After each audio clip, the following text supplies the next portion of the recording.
25 अगस्त है और आज की तारीख का संबंध है एक राजनीतिक हत्या से। हत्या पंजाब के तत्कालीन मुख्यमंत्री बेअंत सिंह की हत्या, जिसका मोडस ऑपरेंडी करीब करीब राजीव गांधी की हत्या जैसा था और मोटिव इंदिरा गांधी की हत्या वाला था। दो प्रधानमंत्री। शुरुआत करते हैं एक बहुत प्रसिद्ध कविता से। हालांकि ये पंजाबी में लिखी गई है, लेकिन इसका हिंदी अनुवाद भी उतना ही चर्चित है।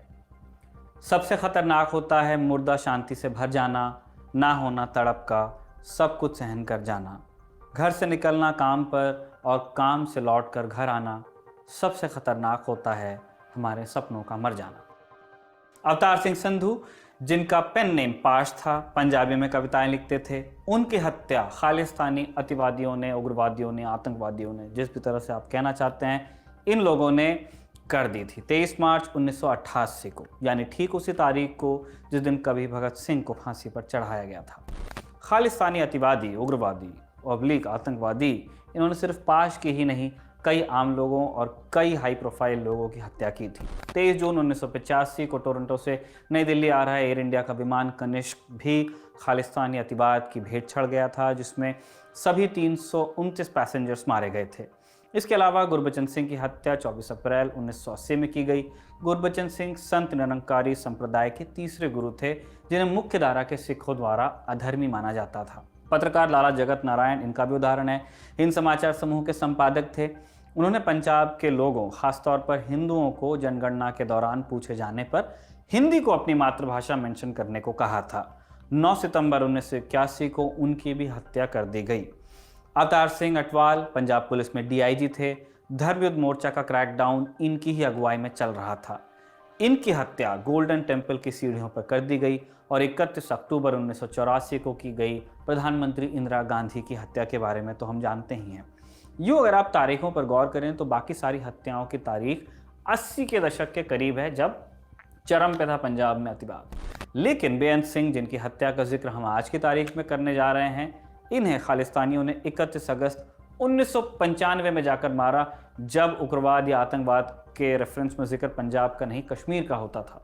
आगे बढ़ने से एक और चीज़ हम क्लियर कर देना चाहते हैं, हिंसा या नफरत सिर्फ एक तरफ से नहीं थी और न केवल गलतियां या हत्याएं एक तरफ से हो रही थी। लुधियाना में जन्मे कपूर सिंह, जिन्होंने लाहौर से पोस्ट ग्रेजुएशन किया और कैम्ब्रिज यूनिवर्सिटी से नैतिक विज्ञान में पढ़ाई पूरी की और वापस आकर आईसीएस ज्वाइन किया, उस जमाने का आईएएस, इन्होंने एक बार बताया था, हम कोट कर रहे हैं उनको, 1947 में पंजाब के राज्यपाल सीएम त्रिवेदी ने प्रधानमंत्री जवाहरलाल नेहरू और उप प्रधानमंत्री सरदार पटेल की इच्छाओं का सम्मान करते हुए भारतीय पंजाब के सभी उपायुक्तों को कुछ निर्देश जारी किए। ये इस आशय के थे कि देश के कानून को ध्यान में रखे बिना सामान्य तौर पर सिखों और विशेष रूप से सिख प्रवासियों को आपराधिक जनजाति माना जाए, उन्हें कठोर प्रताड़नाएं मिले, इस हद तक कि उन्हें गोली मार के कत्ल कर दिया जाए, ताकि वे राजनीतिक वास्तविकताओं से वाकिफ हों और जान लें कि कौन शासक है, कौन प्रजा। हालांकि कपूर सिंह की इस बात पर कितना विश्वास किया जाए, इसे लेकर के लोग एकमत नहीं हैं, क्योंकि उनका ये बयान तब आया था जब पंजाब के तत्कालीन गवर्नर चंदूलाल त्रिवेदी ने भ्रष्टाचार के आरोपों के चलते इन्हें बर्खास्त कर दिया था। लेकिन उनका ये बयान एट्रॉसिटी से जुड़ा कोई इकलौता इंसिडेंट नहीं बताता है। एशियन गेम्स में दिल्ली आने वाले सभी रास्तों में सिखों की जिस तरह तलाशी ली जाती थी, वो डॉक्यूमेंटेड है। इससे काफ़ी शर्मिंदगी महसूस करते थे वे। इंदिरा गांधी की हत्या के बाद सिखों के साथ जो हुआ वो भी हमें पता है। 20 Years of Impunity नाम की किताब के अनुसार सरकारी बसों का उपयोग दंगाइयों को एक जगह से दूसरी जगह ले जाने के लिए किया जाने लगा था। पुलिस वालों का नकारापन बढ़ के दंगाइयों की सहायता करने के स्तर तक जा पहुंचा था। अगर सिख अपने बचाव के लिए कहीं इकट्ठा होते तो ये पुलिस वाले उनके हथियार ले लेते और घर वापस भेज देते, ताकि ये अपनी सुरक्षा न कर सकें। कई बार तो इन्होंने भी दंगे और हत्याओं को अंजाम दिया। इसके बाद ये बात फैला दी गई कि सिखों ने पानी की सप्लाई को जहरीला बना दिया है। फिर फैलाया गया कि पंजाब से दिल्ली आने वाली ट्रेनों में हिंदुओं को कत्ल किया जा रहा है। कुछ साल पहले ही एचएस फूलका ने राजीव गांधी के उस कथित विवादास्पद बयान वाला एक वीडियो जारी किया था, जिसमें राजीव ने सिख दंगों को जस्टिफाई करते हुए कहा था कि जब बड़ा पेड़ गिरता है तो धरती डोलती है। इन सारी बातों का जिक्र हमने इस वीडियो में इसलिए किया क्योंकि इसी तरह की मानसिकता, एन आई फॉर एन आई, एक वक्त पूरे पंजाब को अपने जद में ये मानसिकता ले चुकी थी। कहा जाता है कि इस आग को बुझाने में काफ़ी हद तक बेअंत सिंह का भी योगदान था। लंबे समय के राष्ट्रपति शासन के बाद 25 फरवरी 1992 को कांग्रेस के बेअंत सिंह पंजाब के मुख्यमंत्री बने। बेअंत सिंह जो 23 वर्ष की उम्र में सेना में भर्ती हुए और फिर 2 वर्षों तक सेना में रहे। 5 बार पंजाब विधानसभा के निर्वाचित हुए और 1986 से 1995 तक पंजाब प्रदेश कांग्रेस कमेटी के अध्यक्ष रहे। 25 फरवरी 1992 से वो अपनी जिंदगी तक पंजाब के मुख्यमंत्री रहे।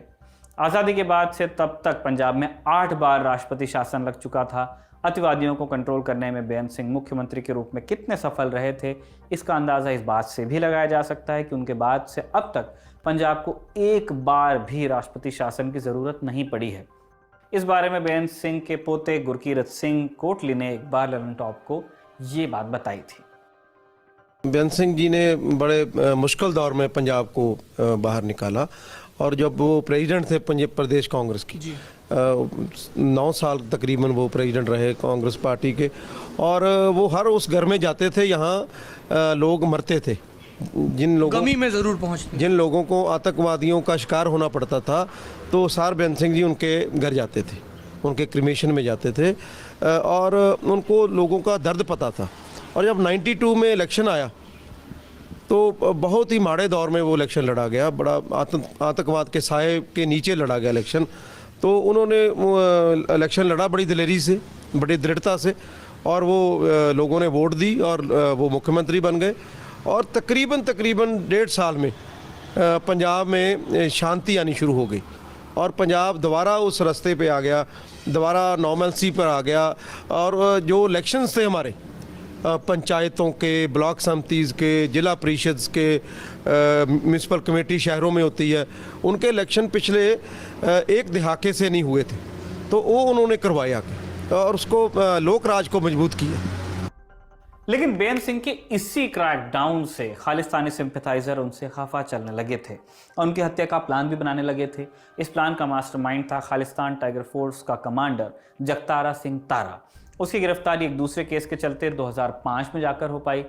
लेकिन 31 अगस्त को क्या हुआ था ये अब समझते हैं। बेअंत सिंह पंजाब हरियाणा सचिवालय के बाहर अपनी कार में मौजूद थे, तभी एक खालिस्तानी सुसाइड बॉम्बर वहां पहुंचा और अपने आप को उड़ा लिया। इसलिए ही हमने शुरू में कहा था कि इस हत्या का मोडस ऑपरेंडी भी काफ़ी हद तक राजीव गांधी की हत्या सरीखा था। इस घटना में मुख्यमंत्री समेत 18 लोगों की मौत हुई। विस्फोट में शामिल मानव बम का नाम दिलावर सिंह था और वो पंजाब पुलिस का एक कर्मचारी था। बलवंत सिंह राजोआना, जिसे घटना के तुरंत बाद गिरफ्तार किया गया, वो भी घटना स्थल पर मानव बम बनकर आया था कि अगर दिलावर से कोई चूक हुई या ओरिजिनल प्लान में कोई दिक्कत आई तो भी बेअंत सिंह न बच पाए। बलवंत सिंह भी पंजाब पुलिस का सिपाही था। घटना के समय वही मौजूद बेअंत के पोते गुरकीरत बताते हैं, मैं बाई चांस उन्हीं के दफ्तर में ही था। आप सचिवालय में थे उस वक्त? जी, तो उनके ओएसडी थे त्रिलोचन सिंह, उनके कमरे में बैठे थे हम। तो जब पता चला कि बहुत सी ज़ोर से आवाज़ आई तो हमने बाहर देखा तो जो दरवाजे थे या खिड़कियां थी, जो शीशे थे, वो बाहर आए हुए थे। तो हमने जब दूसरी खिड़की से देखा तो 3-4 गाड़ियां आग से जल रही थी। तो फिर हमें पता चला कि बहुत बड़ा कोई ब्लास्ट हो गया। उतर के नीचे आए क्या? आगे हाँ, आगे क्या हुआ? नीचे आए, नीचे आके देखा तो सर बेअंत सिंह जी की जो गाड़ी थी वो बिल्कुल जल चुकी थी और बहुत से लोग जो उनके साथ सिक्योरिटी गार्ड में थे, जो उनका निजी स्टाफ था, वो उनकी डेड बॉडीज़ पड़ी हुई थी। तो फिर हमें अभी श्योर नहीं हो रहा था कि हमारे ग्रैंडफादर कहाँ हैं। तो बाद में फिर 1.5 घंटे के बाद ये क्लियर हुआ कि उनकी भी उसमें डेथ हो गई। कैसे पकड़ में आए आतंकवादी, अब ये समझते हैं। हत्या के कुछ दिनों बाद चंडीगढ़ पुलिस ने दिल्ली नंबर की एक लावारिस एम्बेसडर कार बरामद की। इससे कुछ लीड्स मिली और लखविंदर नामक एक शख्स को गिरफ्तार किया गया। लखविंदर से पूछताछ के बाद बीपीएल कंपनी में काम करने वाले एक शख्स गुरमीत सिंह की भी गिरफ्तारी हुई। इंडिया टुडे ने इसके बाद की टाइमलाइन को कुछ इस तरह बताया है। 19 फरवरी 1996 को चंडीगढ़ सत्र न्यायालय में 3 एनआरआई भगोड़ों समेत 12 लोगों के खिलाफ चार्जशीट दायर की गई। भगोड़ों में मनजिंदर ग्रेवाल, रेशम सिंह और हरजीत सिंह शामिल थे। इसके बाद 30 अप्रैल 1996 को अदालत में 9 लोगों के खिलाफ वाद दायर किया गया, जिनमें से महाल सिंह, वधवा सिंह और जगरूप सिंह को फरार घोषित किया गया। 27 जुलाई 2007 को अदालत ने 6 आरोपियों बलवंत सिंह राजोआना, जगतारा सिंह, गुरमीत सिंह, लखविंदर सिंह, शमशेर सिंह और नसीब सिंह को दोषी करार दिया था।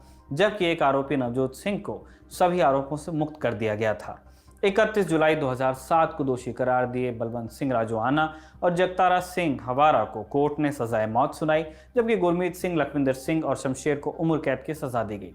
हालांकि एक दोषी नसीब सिंह को 10 साल की कैद की सजा भी सुनाई गई थी। 12 अक्टूबर 2010 को पंजाब हरियाणा हाईकोर्ट ने जगतारा की मौत की सजा को उम्र कैद में तब्दील किया, लेकिन बलवंत सिंह राजोआना की सजाए मौत को बरकरार रखा गया। अन्य तीनों आरोपियों शमशेर, गुरमीत और लखविंदर की उम्र कैद की सजा भी हाईकोर्ट ने बरकरार रखी। 6 जनवरी 2014 को इंटरपोल की मदद से भारत ने बेअंत हत्याकांड के एक भगौड़े को भी थाईलैंड से गिरफ्तार कर लिया। इस मामले में पहले से गिरफ्तार जगतारा आतंकी संगठन खालिस्तान लिबरेशन फोर्स KLF और बब्बर खालसा का सदस्य था। वैसे इस पूरी घटना की सिल्वर लाइनिंग ये थी कि बेअंत सिंह की यह हत्या खालिस्तानी मूवमेंट से जुड़ी आखिरी हाई प्रोफाइल हत्या कही जा सकती है। इसके बाद इक्का दुक्का घटनाओं को छोड़कर पंजाब शांत बना हुआ है और सभी समुदाय के लोग यहाँ मिलजुल कर रहते भी हैं। खालिस्तान की मांग भी कमजोर पड़ चुकी है और अगर